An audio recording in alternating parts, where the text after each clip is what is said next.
नमस्कार, एक बार फिर से आप सभी का बहुत बहुत स्वागत है हमारे YouTube चैनल पे। आज एक बार फिर से मैं आप सभी के सामने क्लास 12 पॉलिटिकल साइंस चैप्टर 8 के सेकंड पार्ट को लेके आया हूं। आपको दिख रहा होगा क्लास 12 है और चैप्टर का नाम है पर्यावरण और प्राकृतिक संसाधन, जिसके बारे में हमने बहुत सारे टॉपिक पे इससे पहले वाले वीडियो में मतलब कि पार्ट 1 वाले पे डिस्कस किया है। तो ये जो है वो चैप्टर 8 है और आज जो हम बात करने वाले हैं वो बात करने वाले हैं वीडियो के पार्ट 2 में। पार्ट 1 ऑलरेडी बन चुका है, यदि आपने उस वीडियो को नहीं देखा है तो जरूर जाके देखें, क्योंकि पार्ट 1 को जब तक आप सही तरीके से नहीं देखेंगे ना तब तक आपको पार्ट 2 समझ में नहीं आएगा। और दोनों पार्ट के वीडियो को देखना जरूरी है अच्छे रिजल्ट के लिए। एग्जाम में यदि आप अच्छा करना चाहते हो तो आपको दोनों पार्ट्स देखने बहुत जरूरी हैं।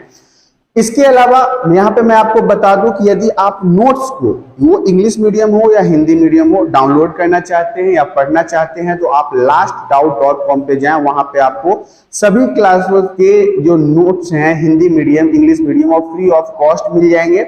आइए शुरुआत करते हैं सबसे पहले पॉइंट से, और जो पहले पार्ट का हमने लास्ट पॉइंट डिस्कस किया था उसके बारे में पहले एक बार बात कर लेते हैं ताकि आपको कंफ्यूजन ना हो। हमने जो लास्ट पार्ट का डिस्कशन किया था इस चैप्टर में वो बताया था कि कुछ जो महत्वपूर्ण समझौते हुए थे प्राकृतिक संसाधन को लेके, वो ये 3 संसाधन थे। ये साझा संपत्ति है, किसी एक देश का अधिकार नहीं है इस पे पूरे विश्व का अधिकार है। इसलिए 3 जो संधियां हुई, पहला है अंटार्कटिका संधि जो 1959 में हुआ, दूसरा है मॉन्ट्रियल प्रोटोकॉल जो 1987 में हुआ, और अंटार्कटिका पर्यावरणीय प्रोटोकॉल जो 1991 में हुआ। ये हमारे फर्स्ट पार्ट का लास्ट टॉपिक था जो आपके साथ मैंने डिस्कस किया था। अब हम इसके आगे आज सेकेंड पार्ट में बढ़ेंगे और सेकेंड पार्ट का फर्स्ट जो टॉपिक है वो है आपका ग्लोबल वार्मिंग। आप सभी को पता है अभी पूरे दुनिया के लिए यह एक समस्या का सबब बन गया है, बहुत ज्यादा परेशानी दे रहा है पूरे विश्व के देश को। तो आइए जानते हैं कि ग्लोबल वार्मिंग क्या है। वायुमंडल के ऊपर, हमारा जो पृथ्वी है ना उसके ऊपर एक वायुमंडल है जिसको क्या है, ओजोन गैस की एक पतली सी परत है। उस वायुमंडल के पास ओजोन जो है एक प्रकार का गैस है जिसकी एक पतली सी परत उसको चारों तरफ से सुरक्षा प्रदान करती है, जिसमें से सूर्य की जो रोशनी होती है ना वो छन कर हमारे पृथ्वी के पास आती है। देखिए एग्जाम्पल के लिए मैं आपको बता दूं, आप सभी के घर में चाय बनता होगा। अगर आप चाय पीते हैं तो आपने देखा होगा कि दूध चीनी के साथ साथ हमें बर्तन के अंदर चाय पत्ती को भी डालना होता है, जिससे चाय का रंग और स्वाद दोनों निखर के आता है। तो लेकिन हम क्या करते हैं, जब चाय हमारा बन के तैयार हो जाता है तो हम ऐसे ही तो नहीं पी लेते हैं, उसे क्या करते हैं, पहले छन्नी के माध्यम से उसके पत्तियों को अलग की, जब अलग हो जाती है तब हम चाय का सेवन करते हैं। इसी प्रकार से क्या होता है, जब सूर्य की किरण डायरेक्टली हमारे पृथ्वी पे पड़ेगी तो वो हमारे लिए बहुत ही हार्मफुल होगा, तो उसे छानने का काम कौन करता है, ओजोन परत करता है। यहाँ पे वो क्या करता है, सूर्य की हानिकारक जो बहुत ही खतरनाक पराबैंगनी किरणें हैं उससे हमें बचाती है। कौन, ओजोन परत। इसी गैस की परत में छेद हो गया है, जो छन्नी है ना वो फट गया है। जिस एग्जाम्पल के लिए जो मैंने आपको चाय छन्नी बताया था, उस छन्नी में अगर छेद हो जाए तो क्या होगा, पत्ती हमारे चाय में आ जाएगी ना। इसी तरह से ओजोन परत जो है उसमें छेद हो गया है और सूर्य की हानिकारक किरणें जो पराबैंगनी किरणें हैं वो डायरेक्टली हमारे पृथ्वी तक आ रही है। अब सूरज की किरणें जो है वो डायरेक्ट पृथ्वी पर आती है, डायरेक्ट हमारे पृथ्वी पे आ जाती है, जिससे पृथ्वी का तापमान बढ़ रहा है क्योंकि वो तो बहुत गर्म होता है, बहुत ज्यादा हॉट होता है, जिसके कारण हमारे पृथ्वी का टेम्परेचर दिन प्रतिदिन बढ़ता जा रहा है। तापमान बढ़ने के कारण, जो गर्मी है उसके बढ़ने के कारण ग्लेशियर की बर्फ तेजी से पिघल रही है। ग्लेशियर समझते हैं, जो समुद्री इलाका होता है जैसे अंटार्कटिका जो है उसके अंदर बहुत ग्लेशियर है, मतलब उसका जो पानी है ना वो बर्फ के रूप में, अगर वो सारी पानी पिघल जाए तो पृथ्वी हमारा जलमग्न हो जाएगा, मतलब पृथ्वी जो है वो पानी में डूब जाएगा। तो ग्लेशियर की जो बर्फ है वो धीरे धीरे पिघल रही है, जिसके कारण समुद्र का स्तर बढ़ रहा है, समुद्र के अंदर पानी की मात्रा बढ़ रही है। इससे उस स्थान पर ज्यादा खतरा है जो समुद्र के किनारे है। स्वाभाविक सी बात है, अगर समुद्र के किनारे कोई देश या राज्य बसा हुआ है तो जब समुद्र का स्तर बढ़ेगा तो वो राज्य पानी के अंदर चले जाएंगे। और ये किन कारणों से हो रहा है, ग्लोबल वार्मिंग के कारण से हो रहा है। ग्लोबल वार्मिंग क्या है, तो जो हमारे वायुमंडल हैं उसके ऊपर एक पतली सी परत है जिसे हम ओजोन परत कहते हैं। प्रदूषण के कारण उनमें छेद हो रहा है और छेद होने के कारण सूर्य का जो हानिकारक किरण है, रोशनी है, वो डायरेक्ट पृथ्वी पे आ रहा है। हमारे पृथ्वी का टेम्परेचर बढ़ रहा है।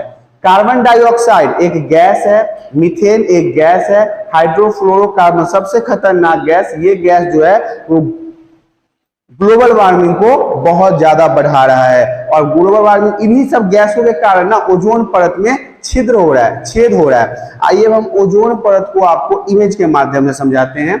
हमारा जो यहाँ पे है ये ग्लोबल वार्मिंग का इमेज है, आप गौर से देखिए। अब ग्लोबल वार्मिंग में क्या होता है, यहाँ पे आपको बहुत सारी चीजें दिखाई दे रही होगी, गौर से देखिए, आपको ये बहुत सारी चीजें दिखाई दे रही होगी, जिसमें यहाँ पे कार्बन डाइऑक्साइड को हम CO2 कहते हैं। क्या कहते हैं? CO2, कार्बन डाइऑक्साइड, CH4 है, H2O है। ये सारे जो गैस है ना, ये हमारे लिए यहाँ पे खतरनाक है, ओजोन परत के लिए खतरनाक है। इसके अलावा मैं बता दूं कि जो पेड़ पौधे आपको दिखाई दे रहा है, ये पेड़ पौधे क्या करते हैं, गैसों को उत्सर्जित करके वातावरण में छोड़ते हैं, जिससे हमारे ओजोन परत को कोई नुकसान नहीं होता। लेकिन जो ये लाल कलर आपको दिख रहा है, जो फैक्ट्री का धुआं है, जो ईंधन का धुआं है, जो गाड़ियों से प्रदूषण निकल रहा है, ये क्या कर रहा है, यही हमारा ओजोन परत है। ये जो आपको पीला पट्टी यहाँ पे दिखाई दे रहा है ना, यही हमारा ओजोन परत है, जिसके अंदर भारी नुकसान आपको देखने को मिल रहा है। अगले पिक्चर के माध्यम से आपको हम समझाते हैं। फिर से एक पिक्चर मैंने लिया आपके लिए, ये पिक्चर को गौर से देखिए। ये हमारा जो है वो ओजोन परत है और यहाँ से आपको दिखाई दे रहा होगा कि सूर्य की किरणें जो है वो हमारे पृथ्वी की तरफ आ रही है। अब क्या होता है, सूर्य ने अपने किरण को छोड़ा, सूर्य से किरण निकला और जैसे ही वो यहाँ पे ओजोन परत पे आया तो कुछ किरणें आपको रिफ्लेक्टेड होते हुए दिखाई देगी, मतलब वापस जाते हुए दिखाई देगी।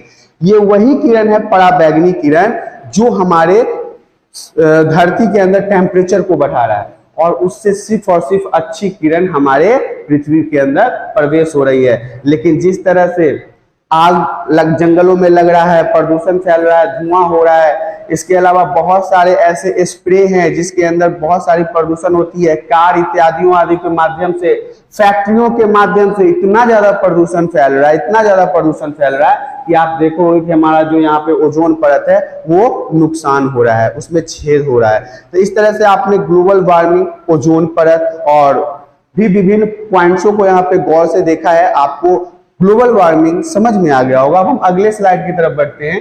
साझी है परंतु अलग अलग जिम्मेदारी है। अब साझी क्या होता है, मैंने पहले पार्ट में भी आपको समझाया था कि साझी क्या होता है। साझी एक ऐसा शब्द है जिस पर एक इंसान का हक न होकर पूरे समाज का हक होता है। जब एक ही वस्तु पे एक जगह पे रहने के बाद पूरे समाज के लोगों का हक हो तो उसे आप साझी संपत्ति कहते हैं। लेकिन यहाँ पे टॉपिक कुछ और है, साझी परंतु अलग अलग जिम्मेदारी। एक ऐसी साझी वस्तु है जिसके लिए लोगों की अलग अलग जिम्मेदारी है, इसके बारे में जानना जरूरी है। वैश्विक साझी संपदा की सुरक्षा को लेकर भी विकसित और विकासशील देशों का मत भिन्न है। कल मैंने आपको ये समझाया था ना कि हमारा जो प्रॉपर्टी है, जो साझी प्रॉपर्टी है, उस पे विकासशील देश कुछ और सोचते हैं और विकसित देश कुछ और सोचते हैं। इन दोनों का जो मानना है वो एक दूसरे से अलग है। विकसित देश इसकी सुरक्षा की जिम्मेदारी सभी देशों में बराबर बांटने के पक्ष में है। विकासशील दो आधारों पर विकसित देशों की इस नीति का विरोध करते हैं। एक बार मैं फिर से समझाता हूं आपको। जो विकासशील देश है जैसे कि हमारा भारत, नेपाल, भूटान, बांग्लादेश, पाकिस्तान, ये सब विकासशील देश हैं, मतलब विकास की राह पर हैं। और विकसित देश कौन है? फ्रांस, ब्रिटेन, जर्मनी, रूस, ये सब विकसित हो चुके हैं, मतलब इनका पूरा अब सिस्टम जो है वो लाइन पे आ चुका है। तो विकासशील देश और विकसित देशों के बीच में मतभेद क्या है, एक बार फिर से समझ लीजिए। जो विकसित देश है, जो ऑलरेडी ट्रैक पर आ चुके हैं, जैसे फ्रांस, बड़े बड़े पूंजीपति देश जो है वो कहते हैं कि सबको मिलकर भैया पर्यावरण की सुरक्षा के बारे में सोचना चाहिए। ठीक है, अच्छी बातें कही उन्होंने। लेकिन इधर से विकासशील देश क्या कह रहा है? भारत, पाकिस्तान, बांग्लादेश, ये सब कह रहे हैं कि देखिए हम लोग तो अभी विकास के राह पर हैं, आप लोग तो विकास कर लिए हैं, आप लोग ज्यादा सोचिए, आप लोग को ज्यादा सोचना चाहिए। हम तो अभी कुछ किए ही नहीं, हमने तो ना तो फैक्ट्रियां लगाई है, ना कोई पैसा कमाया है, ना पूंजी बनाया है। आप लोगों ने तो सब कुछ कर लिया, पर्यावरण को प्रदूषित भी कर लिया। इसलिए जिसने ज्यादा पैसा कमाया है उसकी जिम्मेदारी ज्यादा होनी चाहिए। और हम लोग तो अभी विकास के राह पर है, तो हम लोग को इतना प्रतिबंध आप लोग को नहीं लगाना चाहिए। पहला यह कि साझी संपदा को प्रदूषित करने में विकसित देशों की भूमिका अधिक है। ये बात सही भी है। विकासशील देश जो हैं, जैसे भारत और इनके मित्र देश जो विकासशील हैं, वो कहते हैं कि जो विकसित देश है ना, उन्होंने सबसे ज्यादा प्रदूषण फैलाया है और प्रदूषित किया है हमारे पर्यावरण को। दूसरा यह कि विकासशील देश अभी विकास की प्रक्रिया पर, और उनका कहना है जो भारत जैसे देश हैं जो विकासशील देश हैं, विकासशील और विकसित देश में कंफ्यूज नहीं होइएगा। विकसित देश जो पहले से पैसा कमा चुके हैं, बड़े बड़े देश, विकासशील देश जो अभी धीरे धीरे इन प्रक्रिया के राह पे चल रहे हैं। इनका कहना है कि आप लोगों ने पैसा कमा लिया और हम तो अभी विकास के प्रक्रिया पे, हमें तो अभी और आगे काम करना होगा। साझी संपदा की सुरक्षा के संबंध में विकसित देशों की जिम्मेदारी भी अधिक होनी चाहिए तथा विकासशील देशों की जिम्मेदारी कम होनी चाहिए। मैंने ये आपको अभी भी समझाया था ना कि जो विकासशील देश है उनका कहना है कि विकसित देशों पर प्रतिबंध लगाओ क्योंकि वो बहुत ज्यादा दोहन कर रहे हैं पर्यावरण का। नेक्स्ट स्लाइड की तरफ बढ़ते हैं। अगला स्लाइड हमारा कहता है क्योटो प्रोटोकॉल। क्योटो एक जापान का शहर है, पहले तो ये ध्यान से समझ लीजिए। प्रोटोकॉल मतलब यहाँ पे एक मीटिंग हुआ जिसमें पर्यावरण के बारे में सोचा गया, समझा गया। पर्यावरण समस्याओं को लेकर विश्व जनमानस मतलब विश्व के सभी लोग, जनता, देश के सुप्रीमो के बीच जापान के क्योटो शहर में 1997 में, याद रखिएगा 1997 में एक प्रोटोकॉल पर सहमति बनी, एक मीटिंग हुआ जिसे हम क्योटो प्रोटोकॉल के नाम से जानते हैं। कहां हुआ? जापान में हुआ। कब हुआ? 1997 में हुआ। किसके बीच हुआ? तो विश्व के सभी देशों के जनमानस के बीच, मतलब सभी लोगों के बीच। 1992 में क्या हुआ? इस समझौते के लिए कुछ सिद्धांत तय किए गए, नए नियम बनाए गए। किसके लिए? क्योटो प्रोटोकॉल के लिए। और इस सिद्धांत की रूपरेखा यानी United nation framework convention of climate, ध्यान से समझिएगा, इसे बदलने पर इसके लिए सोचा गया जिसे हम क्योटो प्रोटोकॉल के नाम से जानते हैं। क्या नाम है? United nation framework convention of climate. Bharat ने 2002 में क्योटो प्रोटोकॉल जो 1997 में बना था उस पर हस्ताक्षर किए और इसके नियम को अपने अंदर माना। इसके अलावा मैं आप सभी को बता दूं कि भारत, चीन और अन्य विकासशील देश जो अभी विकास के रास्ते पे हैं, जो विकसित नहीं हुए हैं, उनको क्योटो प्रोटोकॉल में ना कुछ इजाफा मिला, उन्हें राहत मिला। उन्हें कहा गया कि इन देशों को क्योटो प्रोटोकॉल की बाधा जो है उनसे छूट दिया जाता है क्योंकि औद्योगिकरण के दौर में ग्रीन हाउस गैसों के उत्सर्जन के मामले में इनकी कुछ खास योगदान नहीं है। क्योटो प्रोटोकॉल में जो नियम बने ना, उसमें भारत और चीन जैसे विकासशील देशों को कहा गया कि इन्हें इन सभी नियमों से मुक्त किया जाता है क्योंकि जो औद्योगिकरण हो रहा है उनमें भारत और चाइना का कुछ खास रोल नहीं है, इन्होंने प्रदूषण नहीं फैलाया है। जिन देशों ने प्रदूषण फैलाया है उन पर ये सारे नियम लगाए जाएंगे। ये था हमारा क्योटो प्रोटोकॉल। क्योटो प्रोटोकॉल से रिलेटेड एक बात और आप समझ लीजिए, 1997 में हुआ, जापान में हुआ, क्योटो शहर में हुआ। देश के सभी यहाँ पे देश के सभी सुप्रीमो यहाँ पे उपस्थित थे। इसमें कुछ नियम बनाए गए और इसको नाम दिया गया United nation framework convention of climate. तो इस तरह से क्योटो प्रोटोकॉल को आप अब पूरी तरह से समझ गए होंगे। अगले स्लाइड में बढ़ते हैं। वन प्रांतर इंपोर्टेंट है, बहुत ज्यादा एमसीक्यू में पूछा जाता है। वन प्रांतर क्या है? अक्सर अगर आप गांव के रहने वाले हैं, शहरों में भी मैंने बहुत देखा है कि लोग ना पेड़ की पूजा करते हैं, पेड़ के आगे जल लगाना, प्रणाम करना, अगरबत्ती करना, धूप दिखाना, अपने मन्नतों को मांगना, ये सारी चीजें जो है ना वो पेड़ पौधों के सामने किया जाता है। तो इसे ना वन प्रांतर कहते हैं। गांव देहात में कुछ जगह ऐसी होती है, आपने सुना होगा ना ब्रह्म बाबा, पीपल के पेड़ के अक्सर नीचे आपने पूजा पाठ होते हुए देखा होगा। ब्रह्म बाबा ज्यादातर मानते हैं, हमारे गांव में भी होता है, हम भी देखते हैं। काली जी का मंदिर है, उसके बगल में एक पीपल का पेड़ है, वहां पे ब्रह्म बाबा को पूजा जाता है। ऐसा मान्यता है हमारे हिंदू धर्म के रीति रिवाजों में, जो पवित्र माने जाते हैं। कुछ पेड़ पौधे ऐसे होते हैं गांव में जिन्हें पवित्र मानकर हम उनकी पूजा करते हैं और इन जगह पर देवी देवताओं का वास होता है। ऐसी हमारी संस्कृति में हमारी मान्यता है, देवी देवताओं का इन पेड़ों के ऊपर वास होता है, इसलिए यहाँ के पेड़ को काटा नहीं जा सकता। कभी भी आप देखोगे जिस पेड़ की पूजा होती है, यदि आप उसको काट दें तो वहां पे विवाद खड़ा हो जाता है, लड़ाई झगड़ा होने लगती है, और नहीं होना भी नहीं चाहिए। सबसे बड़ी बात है कि अगर हमारी मान्यता है, हमारी संस्कृति है कि उस पेड़ में देवी देवताओं का वास होता है, तो हम उसे काट ही नहीं सकते, हम तो उसकी पूजा करेंगे। इस तरह से आपने देखा कि यह परंपराएं चाहे इन पर प्रथाओं के कारण ही हो, मतलब हमारे विश्वास के कारण ही हो, लेकिन पेड़ पौधे कम काटे जाते हैं, पेड़ पौधे का बचाव हुआ है, जिसे हम वन प्रांतर कहते हैं। एक इमेज के माध्यम से मैं इसको आपको समझाता हूं। ये देखिए, ये एक पेड़ है जिसके पास एक औरत जो है वो पूजा कर रही है और अपने सर में ना टीका लगा रही है। ये ऐसी ही पूजा आपको गांव में देखने को मिल जाएगा, और ऐसा मान्यता है, ऐसा सोच है कि ऐसे जगहों पे पूजा करने से हमारी मन्नतें पूरी होती है। और ज्यादातर आपने ये देखा होगा, पीपल के पेड़ के साथ होता है, नीम के पेड़ के साथ होता है, तुलसी के पेड़ के साथ होता है। ये कुछ हमारे धार्मिक पेड़ पौधे हैं जिनकी पूजा हमारे घरों में भी होती है। इस तरह से आपने इस पूरे वाक्य को वन प्रांतर को समझा, जिसमें हमारे आसपास पेड़ों की पूजा की जाती है जिससे उसकी कटाई नहीं होती है। नेक्स्ट स्लाइड में बढ़ते हैं। भारत ने भी पर्यावरण सुरक्षा के विभिन्न कार्यक्रमों के माध्यम से जो अपना योगदान दिया है उसके बारे में जान लेते हैं कि भारत ने पर्यावरण को सुरक्षित रखने के लिए किस तरह के योगदान को दिया है, किस तरह से भारत ने अपना योगदान प्रदान किया है। 2002 में आपको पता है, 1997 में तो क्योटो प्रोटोकॉल जरूर हुआ था, लेकिन भारत ने उसमें हिस्सा नहीं लिया। 2002 में क्योटो प्रोटोकॉल पर हस्ताक्षर किया और उसको अपने देश के अंदर कायम किया। 2005 में G8 देशों की बैठक में विकसित देशों द्वारा की जा रही ग्रीन हाउस उत्सर्जन की कमी पर जोर दिया गया, जिसमें भी भारत ने अपना योगदान दिया।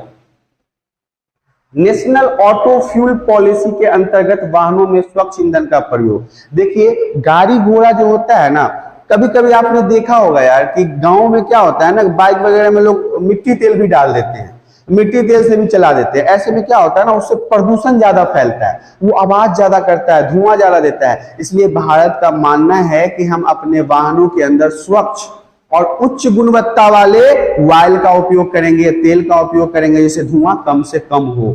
2001 में ऊर्जा संरक्षण अधिनियम पारित किया गया, जिसमें भारत का बहुत बड़ा योगदान था। 2003 में बिजली अधिनियम में नवीकरणीय ऊर्जा का इस्तेमाल को बढ़ावा दिया गया। मतलब कि इन्होंने बिजली बनाने के लिए ऐसे नियमों को उपाय के ऊपर बढ़ावा दिया जिससे ज्यादा मात्रा में कोयला की जरूरत ना हो, पेड़ पौधे ना काटे जाएं। इस कारण से भी ये हमारे पर्यावरण को प्रदूषित होने से बचा सकते हैं। तो ये कुछ इंपॉर्टेंट पॉइंट्स है जो भारत ने किए हैं पर्यावरण के सुरक्षा के लिए, और इन्होंने अपना ठोस कदम उठाया है। नेक्स्ट स्लाइड हमारा है पर्यावरण आंदोलन। देखिए, पर्यावरण को सुरक्षित रखने के लिए कई बार आंदोलन हुआ है, कई बार लड़ाइयां हुई हैं। उसमें आज हम पर्यावरण आंदोलन के बारे में जानेंगे कि कहां हुआ, कैसे हुआ, क्यों हुआ। कुछ आंदोलन तो इसमें नहीं है जो मैं आपको अपने तरफ से बताऊंगा, और आंदोलन हुए हैं पर्यावरण की सुरक्षा को लेकर, मतलब बचाने के लिए, पर्यावरण को बचाने के लिए विभिन्न देशों की सरकारों के अतिरिक्त विभिन्न भागों में सक्रिय पर्यावरणीय कार्यकर्ताओं ने अंतर्राष्ट्रीय एवं स्थानीय स्तर पर आंदोलन किए। पर्यावरण को बचाने के लिए सिर्फ और सिर्फ सरकार नहीं, बहुत सारे ऐसे कंपनियां हैं, ऐसे संघ हैं, आम नागरिक हैं, लोकल लेवल पे कार्यकर्ता हैं, और इसके अलावा अंतर्राष्ट्रीय मतलब देश और विदेश लेवल पे कार्यकर्ता हैं जिन्होंने आंदोलन किया है, आवाज उठाया है अपने पर्यावरण को बचाने के लिए। दक्षिण देशों में, जो दक्षिण की ओर देश है जैसे मैक्सिको, चिले, ब्राजील, मलेशिया, इंडोनेशिया, अफ्रीका और भारत के वन आंदोलन, यहाँ पे ना जंगलों को बचाने के लिए आंदोलन हुआ है। इंपॉर्टेंट है, ध्यान समझिएगा। मैक्सिको में भी आंदोलन हुआ है, चिले में भी हुआ है, ब्राजील में भी हुआ है, मलेशिया में हुआ है, इंडोनेशिया में हुआ है, अफ्रीका में हुआ है, और भारत के तो कई सारे आंदोलन हमें जुबानी याद हैं जिनमें पुरुषों और महिलाओं ने पेड़ से लिपटकर अपना जान तक दे दिया है पेड़ों को बचाने के लिए। आइए अब हम बात कर लेते हैं, ऑस्ट्रेलिया में खनिज उद्योगों के विरोध में आंदोलन हुआ। जो खनिज होता है वो तो आपको पता है, जमीन से नीचे प्राप्त जो हमें धातु, अधातु या और भी चीजें प्राप्त होती है, खनिज के कैटेगरी में रखा जाता है। ऐसे में ऑस्ट्रेलिया में क्या हुआ, खनिज उद्योग के उपयोग पर आंदोलन हुआ, बचाने के लिए आंदोलन हुआ। थाईलैंड, दक्षिण अफ्रीका, इंडोनेशिया, चीन तथा भारत के बड़े बांधों के विरोध में आंदोलन, जिसमें भारत का नर्मदा बचाओ आंदोलन प्रसिद्ध है। नर्मदा बचाओ, देखिए क्या होता है, जब भी हम बड़ी बड़ी बांधे बनाते हैं ना, जब भी बड़े बड़े पुल बनाते हैं ना, जब भी हम महंगे महंगे घर बनाते हैं ना, इसमें सबसे ज्यादा दोहन पर्यावरण का होता ही है। हम असीमित मात्रा में लकड़ी काट देते हैं, हमने कई बार देखा है कि रेलवे ट्रैक बनाने के लिए, मेट्रो बनाने के लिए बड़े बड़े शहरों में हजारों पेड़ को काट दिया गया है। हाल फिलहाल में आपको पता चला होगा कि यहाँ पे मुंबई में मेट्रो बनाने के लिए जंगलों में लकड़ियों की कटाई होनी शुरू हो गई थी और इसका विरोध हुआ था और होना भी चाहिए था। हमारे फिल्म के सुपरस्टार भी आए थे, इसमें अक्षय कुमार का नाम आता है जिन्होंने खुलकर इसका विद्रोह किया और ये होना भी चाहिए। आपको मेट्रो बनाना है, आप बनाओ ना, आपको रेलवे की लाइन बिछानी है, बिछाओ ना, लेकिन आपको जंगल ही क्यों दिखता है, आपको पेड़ पौधे ही क्यों दिखते? आप थोड़ा साइड करके बना लो। ऐसे भी तो आप बजट में घपला करते हो ना। जितने भी ये ठेकेदार हैं, सरकार हैं, जो बड़े बड़े ऑफिसर हैं, वो पैसे खाते हो ना। अरे जहां पे 100 करोड़ रुपए खाते हो, 2-4 करोड़ और घूस खा लो। खाने के बाद कम से कम पेड़ पौधा तो बचेगा। आपकी ईमान तो ऐसे ही खराब हो चुकी है कि आप 100 करोड़ में से तो 50 करोड़ का काम ही करते हो। 50 करोड़ तो आपके नेता, बड़े बड़े नेता, बड़े बड़े ऑफिसर और ठेकेदार और उनके चेले चमटे खा जाते हैं पैसे। तो जो 50 करोड़ है उसमें 2-4 करोड़ और लगा के जंगलों को बचा दो। इस तरह से आपने देखा कि पर्यावरण से जुड़ा कुछ आंदोलन हुआ है। आगे की स्लाइड में हम आपको बताना चाहेंगे कि संसाधनों की भू राजनीति, जो प्रकृति ने हमें संसाधन प्रदान किया है, जो प्रकृति के द्वारा हमें संसाधन मिला है, इसके राजनीति के बारे में जान लेते हैं। यूरोपीय देशों के विस्तार का मुख्य कारण अधीन देशों का आर्थिक शोषण रहा है। जिस देश के पास जितने संसाधन होंगे उसकी अर्थव्यवस्था उतनी मजबूत होगी। देखिए क्या हुआ कि जो बड़े बड़े वर्चस्व वाले देश थे, उन्होंने अपने छोटे छोटे देशों पर कब्जा करके उनके संसाधनों को खींचा है, उनका शोषण किया है, अपने लालच को पूरा करने के लिए उन पर जुल्म ढाए हैं। इस तरह से आपने संसाधनों की भू राजनीति देखा। अमेरिका याद है ना, इराक पे क्यों हमला किया था? वहां पे सत्ता बदलने के लिए। और क्यों? वहां के तेल भंडार को कब्जा में करने के लिए। इराक तो छोटा देश है, लेकिन अमेरिका की बुरी नजर इराक के तेल भंडार पे थी। वो चाहता था कि इराक का जो तेल भंडार है वो हमारे कब्जे में आ जाए ताकि हम अपने तेल के साधनों को पूरा कर सकें। अब हमारा अगला पॉइंट जो है वो है इमारती लकड़ी। ये भी एक महत्वपूर्ण हिस्सा है हमारे पर्यावरण का। और जिस तरह से लकड़ियों की कटाई होती जा रही है, धीरे धीरे समय ऐसा आएगा कि हम बहुत ज्यादा प्रदूषित हो जाएंगे और लकड़ियां तो बिल्कुल बचेगी ही नहीं। पश्चिम के देशों में जलपोतों के निर्माण के लिए, पश्चिम के जो देश हैं उसमें जलपोतों के निर्माण के लिए दूसरे देशों के वनों पर कब्जा किया ताकि उनकी नौसेना मजबूत हो और विदेश व्यापार बढ़े।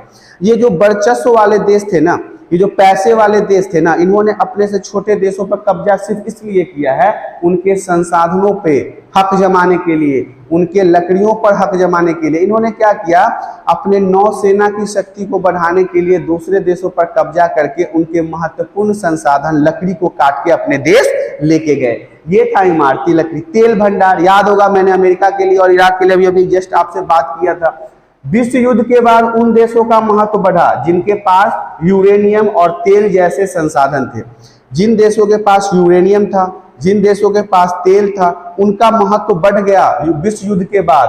और ये विकसित देशों ने तेल की निर्बाध आपूर्ति के लिए समुद्री मार्ग में सेना तैनात किया। जो छोटे छोटे देश थे उनके पास तेल था, यूरेनियम था, तो बड़े देशों ने क्या किया? समुद्र में सेना तैयार कर दिया उनके यहाँ से तेल लेने के लिए। अगर उन्होंने अपनी इच्छा से दिया तो ठीक है, नहीं तो जबरदस्ती उनसे छीन लिया, उन पे आक्रमण किया, उन पे कब्जा कर लिया। और इस तरह से आपने देखा कि ये संसाधनों की राजनीति हुई, इमारती लकड़ी का छीना झपटी हुआ, तेल भंडार पर अटैक हुआ। और अब हम आगे की स्लाइड में बढ़ते हैं, जल के बारे में बात करते हैं, पानी के बारे में बात करते हैं। पानी के नियंत्रण एवं बंटवारे को लेकर लड़ाइयां हुई है। हमारे पाकिस्तान के बीच में हुई है, हमारे और बांग्लादेश के बीच में हुई है।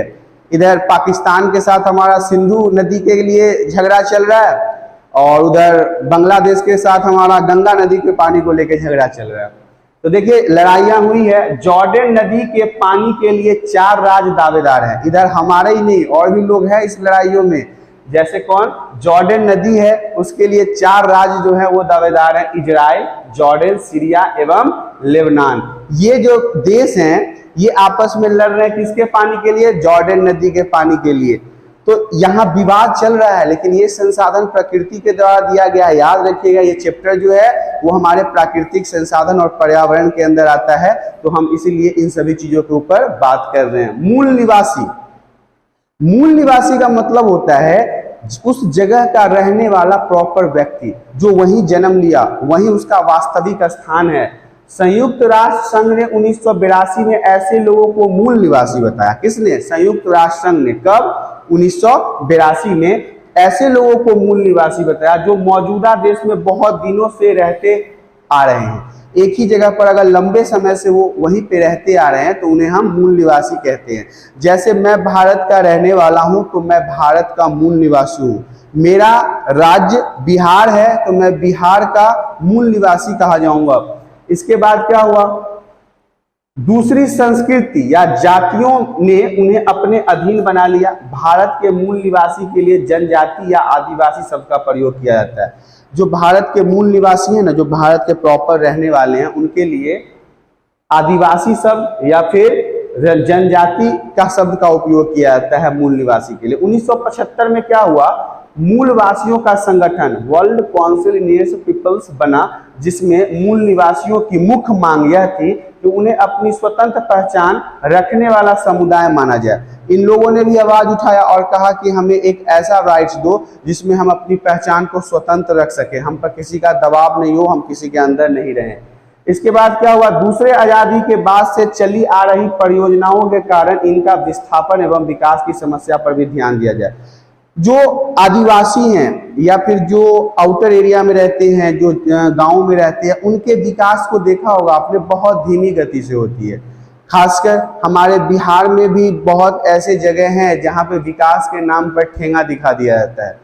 सरकार बहुत सारे परियोजनाएं योजनाएं लाती है जिसमें कहा जाता है कि शौचालय दिया गया है, राशन दिया गया है, घर बनाया गया है, पक्के मकान की व्यवस्था की गई है, लेकिन अगर सही मायने में आज भी आप गांव में जाके देखें तो जो गरीब हैं उन्हें कुछ नहीं मिला है। ये लाभ भी हमारे समाज के दबंग लोगों को मिल रहा है। राशन जो जानकार लोग हैं वही उठा रहे हैं, उनके घर में नौकरी है फिर भी राशन उठा रहे हैं, घर भी वही लोग खा गए, शौचालय भी वही लोग खा गए, गरीब आज भी गरीब ही है और उन्हें कुछ नहीं मिला है। तो ऐसे में जो भारत के मूल निवासी हैं उनका मानना है कि आप तो सबसे पहले हमें स्वतंत्र पहचान दो, हमें जीने का हक दो, और हमारा जो समाज पिछड़ा हुआ है उसे उन्नति के लिए भी तो लेके जाओ आगे, उन्हें उन्नति तो करवाओ आगे।